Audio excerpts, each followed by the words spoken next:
എന്റെ സ്വർഗീയ മധ്യസ്ഥന് വലിയ യൂദാസീനാണ് അല്ലെ, ജൂഡാണ്. അപ്പൊ എനിക്ക് ഒരു വല്ലാത്തൊരു അഹങ്കാരമാണ്.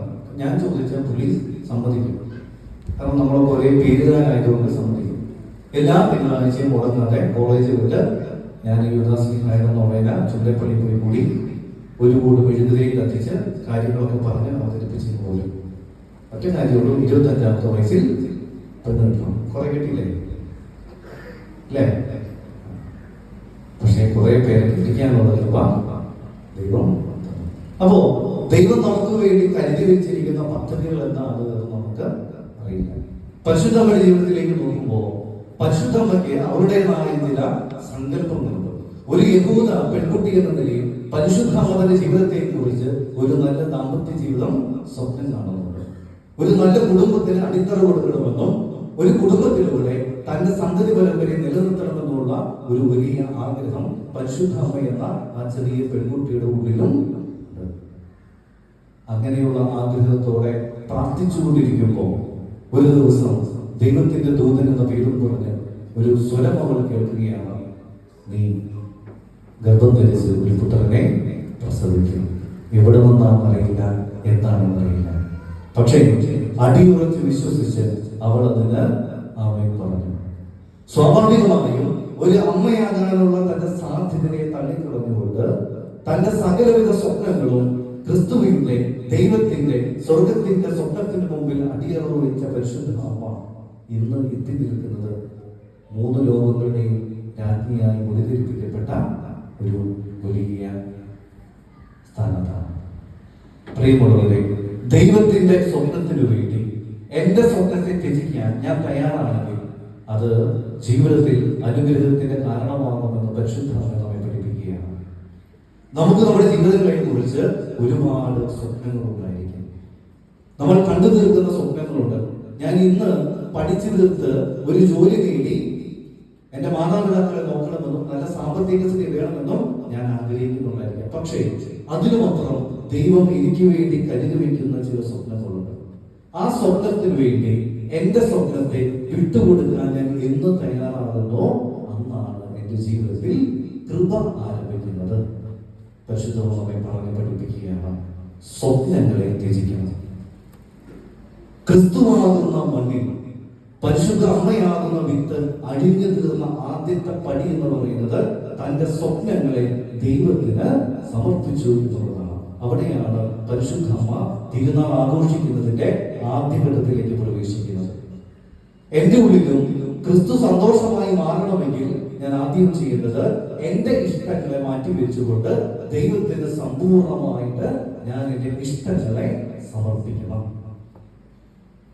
എന്റെ ഇഷ്ടങ്ങളെ വിട്ടുകൊടുക്കുക മാത്രമല്ല, ചിലപ്പോ എനിക്ക് ഇഷ്ടമല്ലാത്തതിനെ കൂടെ എന്റെ ജീവിതത്തിലേക്ക് ചേർത്ത് പിടിക്കുമ്പോഴാണ് അത് പൂർണ്ണമാകുന്നത്. വിശുദ്ധ ഔസേപ്പ് പിതാവിന്റെ ജീവിതത്തിലേക്ക് നോക്കുകയും വിശുദ്ധ ഔസേപ്പ് പിതാവിന് പരിശുദ്ധ അമ്മ ഒരു ഭാരമാണ്. ശരിയല്ലേ? പരിശുദ്ധ അമ്മ ഒരു ഭാരമാണ്. അതുകൊണ്ടാണ് ഔസേപ്പ് പിതാവ് ആദ്യം തീരുമാനിച്ചത് പരിശുദ്ധ അമ്മയെ രഹസ്യത്തിൽ ഉപേക്ഷിക്കാൻ. അപ്പൊ വലിയ പ്രശ്നമൊന്നുമില്ല, രഹസ്യമായിട്ട് ഉപേക്ഷിക്കാം, അടുത്തൊരു ജീവിതത്തിലേക്ക് പതുക്കെ പോകാം. ഈ ഭാരമാണ് നൈസായിട്ട് തറക്കി. പക്ഷേ ദൈവം പറയുന്നു, ഭാരം എന്ന് തോന്നുന്ന പരിശുദ്ധ അമ്മയെ നിന്റെ ജീവിതത്തിലേക്ക് ചേർത്ത് പിടിക്കണം. ഇഷ്ടമല്ലാത്തതിനെ തന്റെ ജീവിതത്തിലേക്ക് നെഞ്ചോട് ചേർത്ത് പിടിച്ചതാണ് വിശുദ്ധ ഔസേപ്പ് പിതാവ്. പരിശുദ്ധ അമ്മയ്ക്ക് ഒരിക്കൽ പോലും തന്റെ ജീവിതത്തിൽ തന്റെ ജീവിതം വിശുദ്ധ ഔസേപ്പ് പിതാവ് നൽകിയ ഔദാര്യമാണോ എന്ന് തോന്നിയിട്ടില്ല. അത് അവർക്ക് അവകാശമാണോ എന്ന് തോന്നത്തക്ക രീതിയിലാണ് വിശുദ്ധ ഔസേപ്പ് പിതാവ് ജീവിച്ചത്. വിശുദ്ധ ഔസേപ്പ് പിതാവിനെ കുറിച്ച് സഭാപിതാക്കന്മാർ പറയുന്നത് ഇങ്ങനെയാണ്: ഒരു വിശുദ്ധ സക്രാരിക്ക് മുമ്പിൽ ഒരു പുരോഹിതൻ എങ്ങനെ ശുശ്രൂഷ ചെയ്യുമോ അതുപോലെ പരിശുദ്ധമ്മയാകുന്ന സക്രാരിക്ക് ചുറ്റും വിശുദ്ധ ഔസേപ്പ് ശുശ്രൂഷ ചെയ്തു എന്നാണ് പറയുന്നത്. പ്രിയമുള്ളവരെ, ഈ ഇഷ്ടങ്ങൾ ഇറക്കി വയ്ക്കുക മാത്രമല്ല, ഇഷ്ടമല്ലാത്തതിനെ കൂടെ എന്റെ ജീവിതത്തിന്റെ ഭാഗമാക്കാൻ എനിക്ക് സാധിക്കണം. ചിലപ്പോ സാമ്പത്തികമായ ചില ഇടപാടുകളുടെ പേരിൽ ഞാൻ മാറ്റിവെച്ച ഇഷ്ടമില്ലാത്ത ചില വ്യക്തികളുണ്ട്.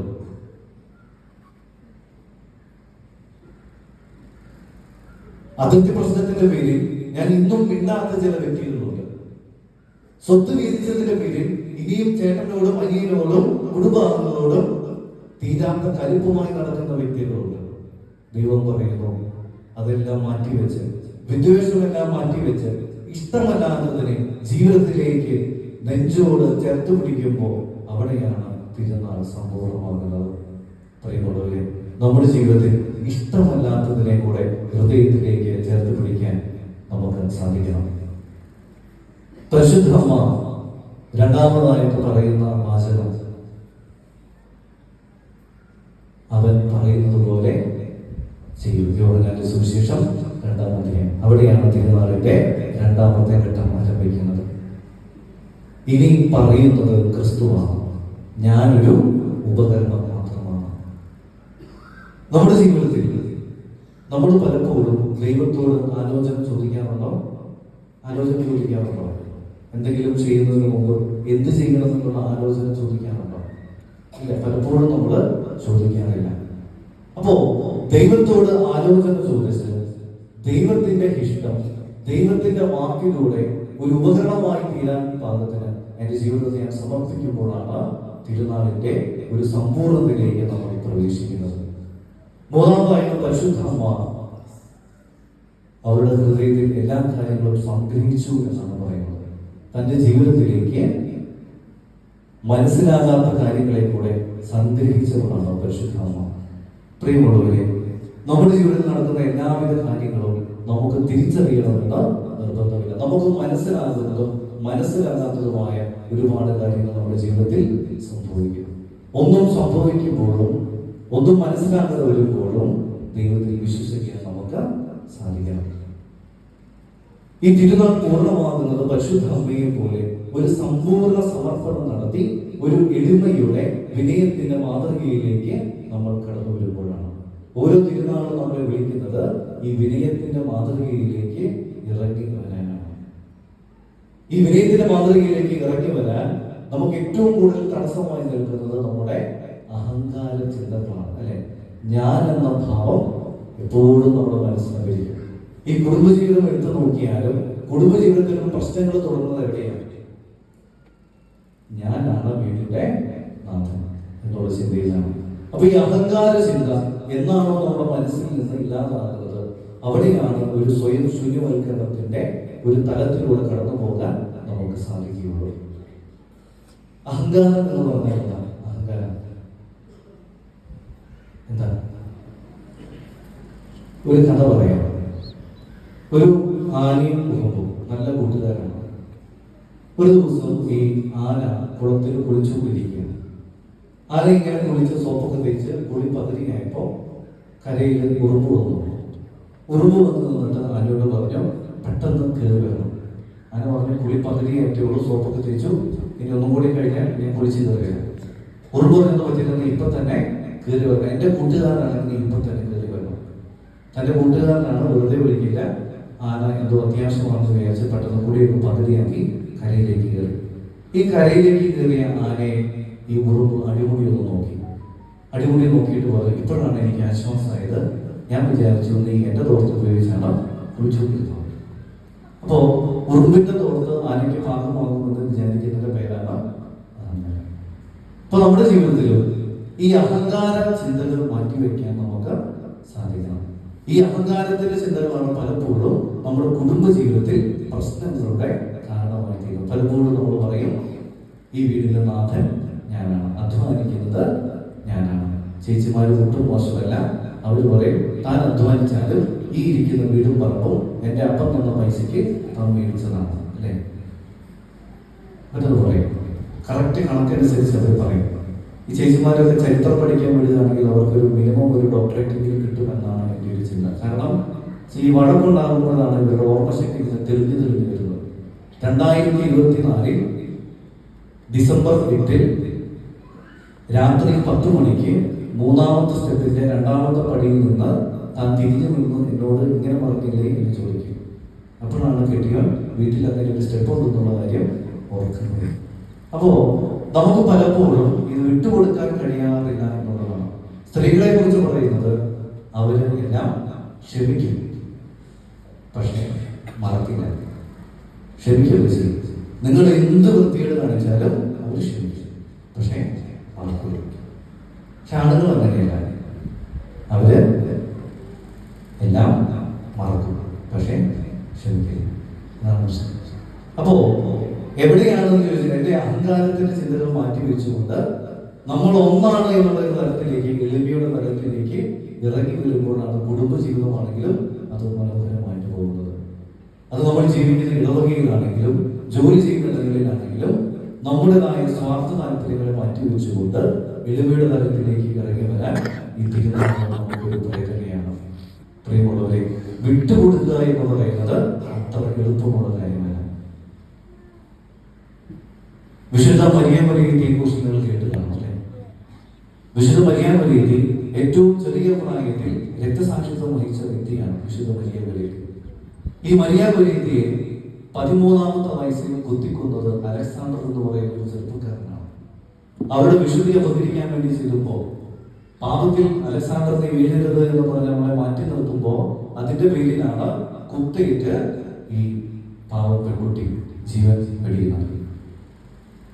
പിന്നീട് ഒരു ക്രിസ്മസ് രാത്രി അലക്സാണ്ടർ ഈ മരിയാമറിയത്തിന് വീട് തേടി വരികയാണ്. വീട് തേടി വന്ന് വീട്ടിൽ ഈ ഡോർ ബെല്ലടിച്ചു. അമ്മ അസൂത വാതിൽ തുറന്നു. വാതിൽ തുറന്നപ്പോൾ കാണുന്നത് തന്റെ 13 വയസ്സ് മാത്രം പ്രായമുള്ള കുഞ്ഞിനെ കുത്തിക്കൊന്ന ഘാതകൻ ഇങ്ങനെ നിൽക്കുകയാണ്. അവനെ വിളിച്ച് അകത്ത് കയറ്റി നല്ല ചൂട് സൂപ്പ് വെച്ചു കൊടുത്തു. ശേഷം അവന്റെ കയ്യിൽ പിടിച്ച് ആ തിരുനാളിന് ഉണ്ണീശോയുടെ ജന്മദിനം ആഘോഷിക്കാൻ വേണ്ടി പള്ളിയിലേക്ക് പോവുകയാണ്.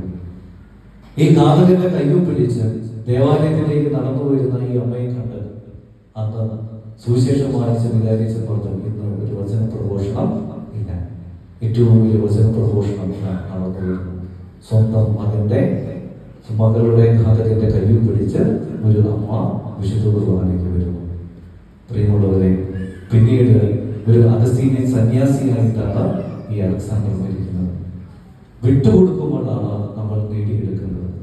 പോട്ടെ എന്ന് വയ്ക്കുമ്പോഴാണ് നമ്മുടെ ജീവിതത്തിൽ ലാഭങ്ങൾ ഉണ്ടാകുന്നത്. മുറുകെ പിടിക്കുന്തോറും അത് നഷ്ടപ്പെടുകയാണ്. ഇന്നത്തെ തിരുവചനം ഒരിക്കൽ കൂടെ നമ്മുടെ ഹൃദയത്തിലേക്ക് നമുക്ക് കൊണ്ടുവരാം. ഗോതമ്പ് മണി അത് നിലത്ത് വീണ് അടിയുന്നെങ്കിൽ അത് വളരെയധികം ഫലം പുറപ്പെടുവിക്കും. ഞാനാകുന്ന ഗോതമ്പ് മണി ഭാര്യയാകുന്ന മണ്ണിന്റെ മുമ്പിൽ അലിഞ്ഞില്ലാതാകുമ്പോൾ, ഭർത്താവാകുന്ന മണ്ണിന്റെ മുമ്പിൽ അലിഞ്ഞില്ലാതാകുമ്പോൾ, സഹോദരങ്ങളുടെ മുമ്പിൽ സ്വയം അണിയാൻ വേണ്ടി വിട്ടുകൊടുക്കുമ്പോൾ ഞാനെന്ന ഗോതമ്പ് മണി വലിയ ഫലങ്ങൾ പുറപ്പെടുവിക്കും. അഴിയാൻ തയ്യാറല്ല എങ്കിൽ ഞാൻ അതേപോലെ ഇരിക്കും. തീരുമാനം നമ്മുടെ